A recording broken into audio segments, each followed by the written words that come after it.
శాంతియుత నిరసనకారులపై కేసులు ఉండవని కేంద్రం హామీ ఇచ్చినట్టు సోనం వాంగ్చుక్ కీలక ప్రకటన చేశారు.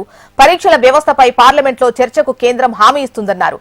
ఆత్మహత్య చేసుకున్న విద్యార్థుల కుటుంబాలకు కేంద్రం పరిహారం ప్రకటించినట్టు తెలిపారు.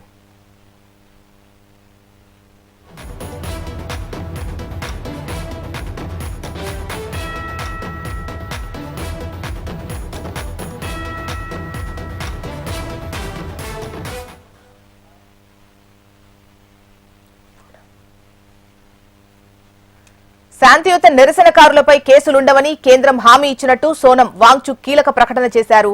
పరీక్షల వ్యవస్థపై పార్లమెంట్లో చర్చకు కేంద్రం హామీ ఇస్తుందన్నారు. ఆత్మహత్య చేసుకున్న విద్యార్థుల కుటుంబాలకు కేంద్రం పరిహారం ప్రకటించినట్టు తెలిపారు.